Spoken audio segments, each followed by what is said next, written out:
शहीद आजम भगत सिंह का नाम जहन में आते ही एक ऐसे जोशीले नौजवान का चेहरा उभर आता है जो अकेले अपने दम पर हिंदुस्तान की धरती को गोरी हुकूमत से मुक्त कराने का हौसला और जज्बा रखता था।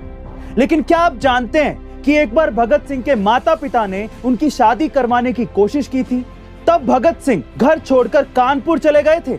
उन्होंने ये कहते हुए अपना घर छोड़ दिया था कि अगर मेरी शादी गुलाम भारत में हुई तो मेरी पत्नी की मृत्यु तय है, इसलिए मैं शादी नहीं करना चाहता। मेरे जीवन का केवल एक ही लक्ष्य है और वो है मेरे देश की आजादी। इसके अलावा कोई और लक्ष्य मुझे लुभा नहीं सकता।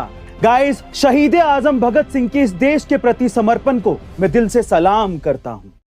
जीवन और मृत्यु को लेकर दुनिया में तमाम तरह की बातें की जाती रही हैं और हर धर्म में इंसान के मरने के बाद के सफर को अपनी तरह से समझाया और बताया जाता रहा है। लेकिन वैज्ञानिकों के इस पर अपने अलग ही तरह के दावे होते हैं और इन्हीं में से एक वैज्ञानिक सीन कैरोल ने अपने एक बेहद चौंकाने वाले दावे में यह कहा है कि अगर दुनिया में सब कुछ विज्ञान के नियमों के हिसाब से चलता है तो ऐसा हो ही नहीं सकता कि मृत्यु के बाद कोई भी जीवन संभव हो। अपनी जिंदगी में ज्यादातर समय फिजिक्स पढ़ाने में गुजार चुके प्रोफेसर सीन के मुताबिक इंसान की मृत्यु के बाद उसकी आत्मा ब्रह्मांड में रह ही नहीं सकती, क्योंकि ऐसा कोई रास्ता है ही नहीं जो मरने के बाद हमारे दिमाग में मौजूद जानकारी को बनाए रखे। तो फिर बिना दिमाग की आत्मा मौत के बाद कैसे सरवाइव कर सकती है?